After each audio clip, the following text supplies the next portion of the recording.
Welcome back to my channel. So this is episode number 3, where I start in Spain after a long crossing about 1000 nautical miles from Sardinia. What happened so far for everybody that's new in my channel? This is a video series of a big sailing adventure I did in 2023, where I intended to sail from my home port in Malinska, which is in Croatia, up to the Norwegian Arctic, so namely Svalbard. So that was the goal. And I published already 2 episodes. In episode number 1, so the link is here up in the corner. I start in Malinska, in my home port in Croatia, sail down the whole Adriatic Sea, rounded Italy, then passed through the Aeolian Islands, and finally ended up in Cagliari on the southern coast of Sardinia. And there's where episode number 2 begins.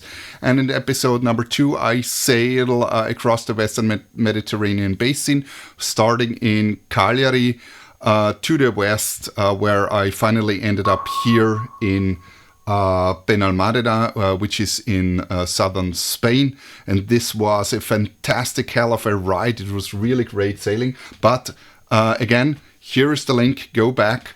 And watch it if you did not already. So, what else is new or what changed since episode number 2, which was released in September, so roughly, let's say 2 months ago? I actually bought a new computer, because in the past, so that's the first time since 25 years that I buy a new computer, so let's say a power computer, because in the past I worked on this Lenovo notebook here, so it's a standard business notebook, which actually really works very well, but of course video rendering takes up a lot of power. So for the first time, as I said, since 25 years, I invested into a completely new computer. So the screens are the same, but the computer is down there under the table. For all of you who are a little bit interested in this, just a few words. So it's actually a custom built computer with an AMD 9950X CPU with 16 cores. I have 64 gigs of RAM and bought a super fast 2 terabyte PCIe 5 NVMe drive, and the graphics card is a AMD Radeon 9070 XT, which comes with 16 gigabytes of video RAM. So it's definitely a decent computer for video editing, and it really makes fun editing. One thing that's really now smoothly is because most of the footage, of the sailing footage, was filmed in 4K. So this, as I said, requires a decent power to be able to, let's say, fluently work. Of course, there's stuff like proxy clips, and all of you who know how that works. However, that's not an introduction into computers and video editing. So let's go back to the video. Here in this episode number 3, as I already said, I start in southern Spain. Actually, in real time, we are now in June, so the beginning of June 2023. And this next leg, as you will see, I will be accompanied by a good friend. So for the next leg, but you will see. Well, a few words about this video. So it's this video is free of any sensationalism. There are lots of videos who just well, catch the attention with just nothing. That's a real sailing adventure, as it was, of course. And I really try to take you with me on this journey. And specifically in this video, in the midsection, I intentionally left some clips without voiceover, without any disturbance. They are just as they are. So, or let's say as they were. So breathe in and let the pictures do their magic. Of course, this works better if you watch this on a big screen and not just on a smartphone. So I just can encourage you to take a big screen and watch it there. It's much more impressive if you want to feel how it feels to go offshore sailing on the Atlantic. So, last note before going into the video, if you like my content, so please consider to press the like button and subscribe to my channel. It really helps. You all know well about the algorithm of all that platforms. So let's continue to the video. So welcome back to my channel. I was now here a few days in this beautiful marina here. Did several repairs on the boat. So I sticked in the windows in the hull on starboard into fresh Sika flex, and hopefully they're watertight now. And I fixed the cleat which broke, unfortunately. Well, yes, and now I think we're going to leave. Unfortunately, as you can see, there is actually no wind, and the wind prediction says that there is not much wind coming. However, I think we will leave still. So I'm now with a companion. He arrived a few days ago and will be with me for the next passage. Well, yes, so I think it's time to go. I have to go to get some new diesel. And well, let's see what happens then. Probably we can sail a little bit in real light winds. But yes, that's what I hope, because I don't want to go too far with the engine just to burn diesel. And the next big goal is Gibraltar. So let's see how it looks there.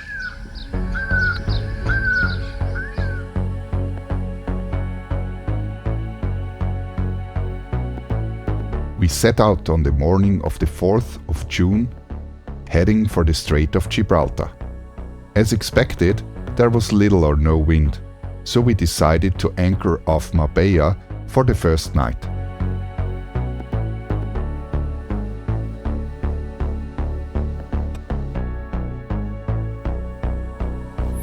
We continued the next day with light winds, slowly closing in on the Strait of Gibraltar.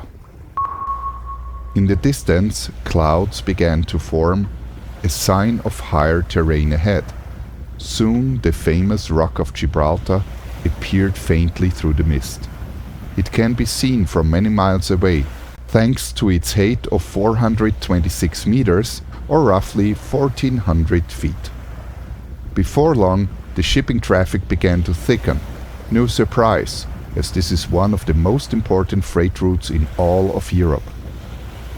So here I'm currently entering the Strait of Gibraltar. Here against the sunlight, that's the well-known Rock of Gibraltar, where behind is the entrance. And to the other side, to port here, you can see some mountains. That's Africa. And here to the left, that's Ceuta. It belongs to Spain, but it is on Africa.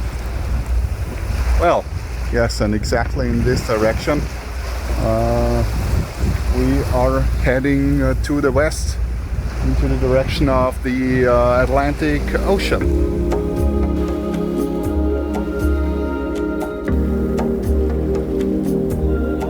The light and the whole scenery were extraordinary, almost surreal. A thin veil of mist lay upon the sea, and the freighters seemed to float through it in silence, like ghostly vessels. A soft crown of cloud rested on the Rock of Gibraltar, while the slowly setting sun and drifting clouds painted the world in strange, unearthly colors. But the VHF chatter and the AIS reminded us that this was, in fact, a busy place, anything but the ghostly remains of another era. This is Tarifa traffic. Do you read me? Tarifa traffic, please switch to channel 10. We entered the Strait of Gibraltar, carefully watching the traffic and the navigation system, while being utterly fascinated by it all. The many vessels, the passage through this narrow strait that separates the two continents, Europe and Africa, so different from each other. Because of its unique geography, this region is rich in history.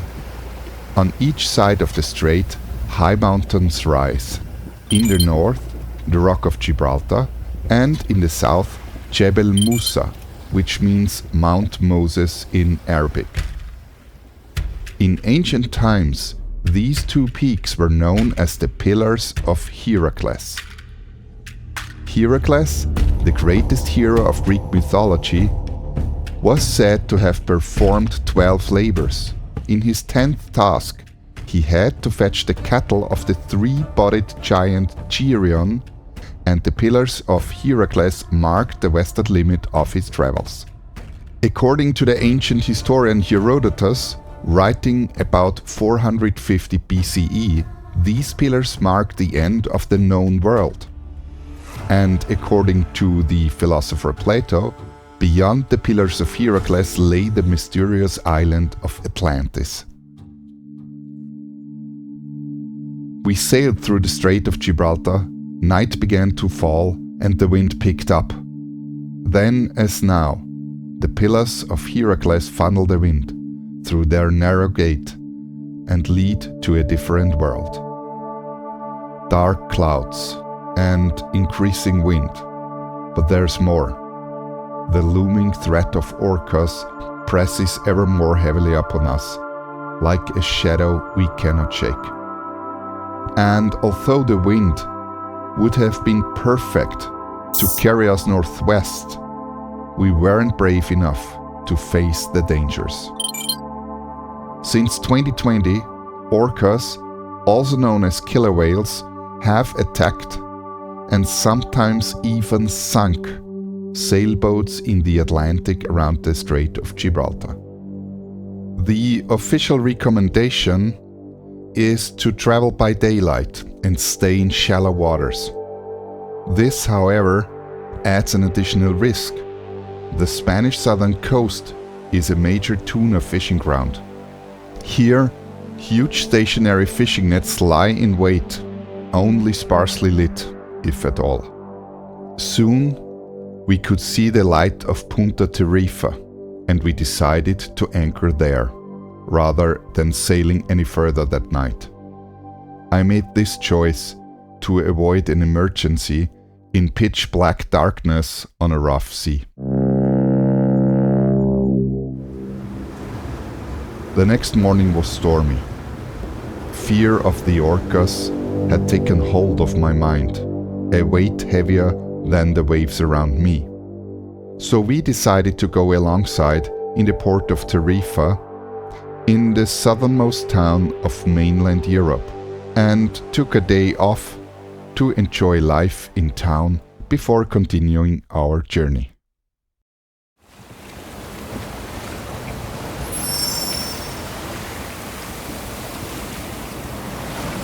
The next day, we set out to the northwest, following the coast in shallow waters. I kept my eyes on the horizon, like a tiger spotting for killer whales. So here I'm now crossing through this area of the main activities of the orcas. To be honest, I'm a little bit under tension. If the Genoa out, it's southeasterly 45, so favorable wind basically in the right direction. But I'm still looking around, and well, hopefully I don't see anything. Yeah, I'm not really relaxed here, and I hope that we make it through. So in front here is Barbate, That's one of the major hotspots of orca activities. So, yeah. Then, just before Babate, we nearly became entangled in a huge stationary fishing net. But we managed to get around it and soon passed the famous Cape Trafalgar. This is the site of the renowned naval battle of Trafalgar, where Admiral Nelson defeated the French and Spanish fleet, but was himself fatally wounded in victory. It was a relief for us to pass this mark, not because of the historical event, but because we had left the red orca attack zone.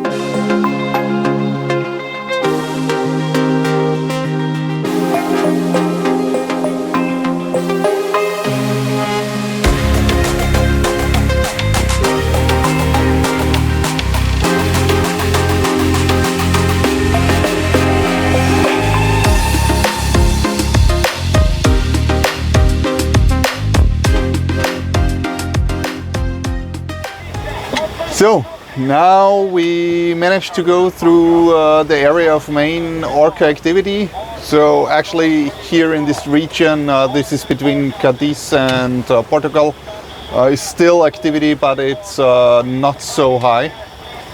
So we cross over to Portugal. So Lagos actually is our goal. Now sailing into the sunset, as you might see here behind me. Currently the weather is really fine, so there are some clouds. Well, it's not too hot, but favorable winds and everything works fine. Although we expect for tomorrow some rain and probably even thunderstorms, but the night should work more or less. We sailed through the night, heading for Lagos in Portugal. The weather was variable.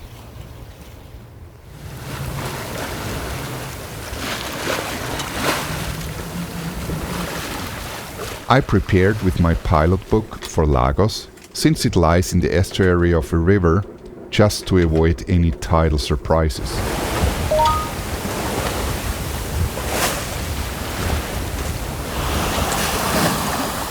We moored at the guest pontoon outside the marina and stayed there overnight.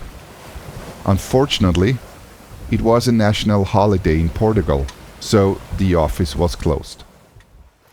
The next day, the 9th of June, we left Lagos again to begin the long passage to Ireland. We soon raised the sails and after a while passed Ponta de Sagres and immediately afterward the well-known Cabo de São Vicente, Cape St. Vincent in English. Several naval battles have been fought in the vicinity of this cape, but nothing unusual today, only the long Atlantic swell coming in from the west, crashing against the steep cliffs. The weather remained somewhat variable in the aftermath of a weak frontal system. Sunshine, clouds, rain, light winds and sunshine again. Finally, the wind died completely throughout the night. Not much changed during the day. Just a calm, sunny day, somewhere on the Atlantic west of Portugal. I used the time to take a proper seaman-like shower. In the afternoon, the wind slowly returned and we were able to set the sails again. We struggled a little with very light and inconsistent winds, but still made slow progress to the north. Time passed, day after day.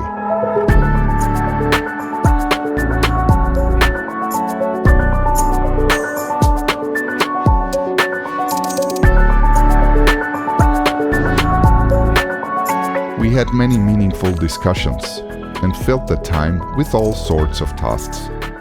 But Aeolus, the ruler of the winds, was not on our side.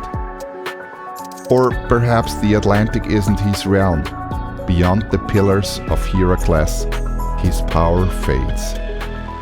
We expected a low-pressure system to shift in from the Atlantic toward the east, which should have brought us southerly winds. But this didn't happen. Instead, we were stuck in light winds caused by elevated air pressure around the Iberian Peninsula.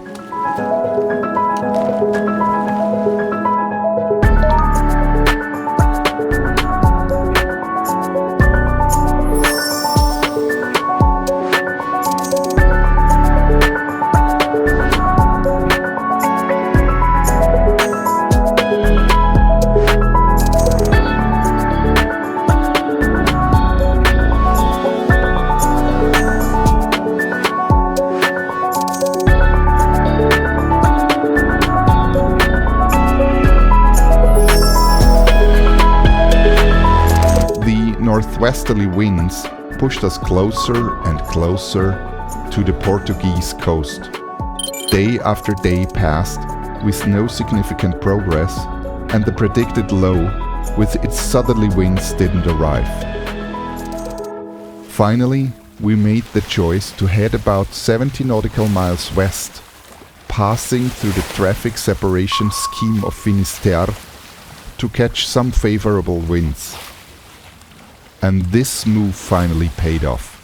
Out there, we picked up southwesterly winds that would carry us north. At the same time, the Bay of Biscay lay to the east, notorious for its storms. But it is also a perfect breeding ground for world-class sailors. The French Atlantic coast is home to many of today's best sailors. We were lucky, because the ultime trimaran l'Arctic crossed our course. It is sailed by François Gabin and Tom Laberge. François holds the world record for the fastest circumnavigation.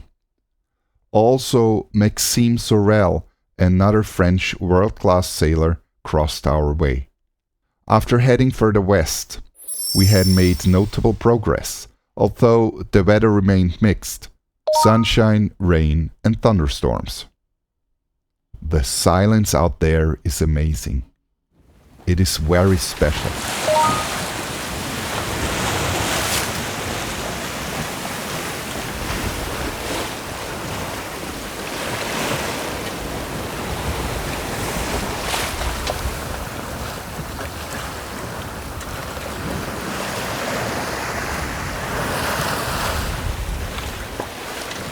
The days passed one after another.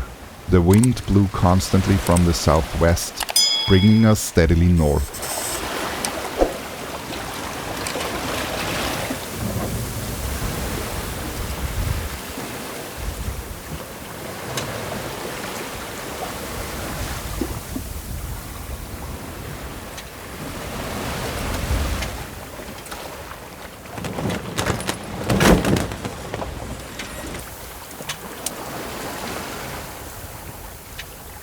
I used the time to install another USB power charger, and I made some bread and pancakes. Since I had only repaired the portholes on starboard, the port side one still leaked a little water, so I used duct tape as a temporary fix until I could seal them properly. As the hours went by, nature revealed its beauty in a vast spectrum of colors across this seemingly endless ocean. The weather was so mild and warm that we had plenty of time.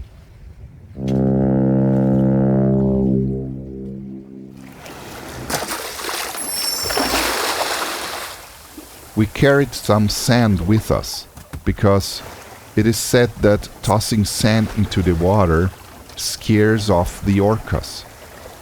So we followed the advice and brought several bags of sand along. But by now, we were safe, far away from the danger zone, already close to Ireland. We were probably the only sailboat in the world with its own sandbox. Finally, we were slowly drawing closer to Ireland with about 50 nautical miles left to its southernmost tip, the legendary Fastnet Rock. A famous turning mark for many offshore races, it is best known for the Fastnet race itself. The race became infamous far beyond the sailing world after the 1979 edition ended in tragedy. An Atlantic depression swept across the fleet, deepening far more quickly than anyone had foreseen, unleashing a violent storm that sank several yachts and claimed 21 lives. Luckily, we were in a much better situation and expected to see the light of the Fastnet Rock that very night. The nights were short here at around 51 degrees north, and we were just a day away from the summer solstice. Still in twilight, at about 11 p.m., a white flash appeared every 5 seconds. There it was, the Fastnet Rock. Not long after, it grew almost dark, and it took another 3 hours before we could make out the rock and the lighthouse itself with the naked eye. Soon, the sky to the north began to glow again in shades of red and orange, after just a brief moment of delicate darkness. Around 5 in the morning, we rounded the iconic lighthouse in almost calm conditions. The sky turned a soft yellow, hinting at the sun that was about to rise. We had another 50 miles to go, and since it was calm anyway, we dropped the sails and headed west-northwest under Angie.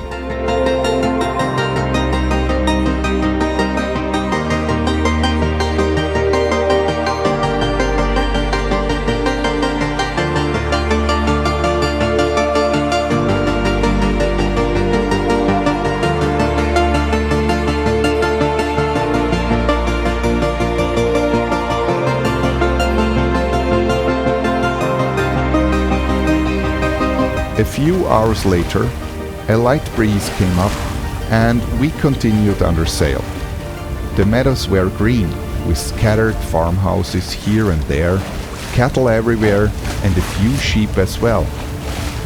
It all looked strangely familiar to me, like the countryside back home in Austria, where I live. Only the high mountains were missing, and yes, of course, the lighthouses would hardly fit in my landlocked home country. We made good progress, and it was about 4 o'clock in the afternoon when we entered the Bandon estuary, where Kinsale, our desired destination, lies. Finally, we moored at Castle Park Marina on the southern bank of the river, just across from Kinsale. So here I am now, about 700 miles after Spain in Benalmadena, where I left. Here I am now in the Castle Park Marina in Ireland. And as you can see, the weather is, not very good. So it's raining a little bit and pretty windy, and in the night it will become even worse. But it doesn't matter. So here's my boat tied up to the pier, and tomorrow I will fly home to visit my children, and about 1 week later I will return, and then I will continue my journey into the high north. So passing Ireland to the west and going for probably the Hebrides. Let's see.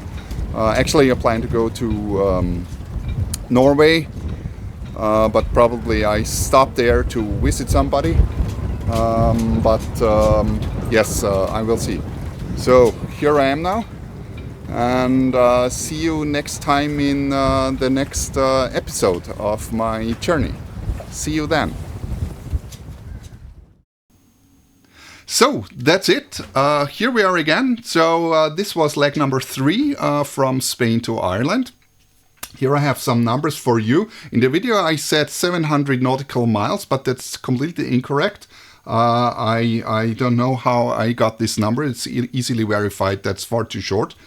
However, in this trip, just to give you a few numbers, in this trip it was a total of 1,470 nautical miles, starting in Benalmadena up to Ireland, so the complete trip.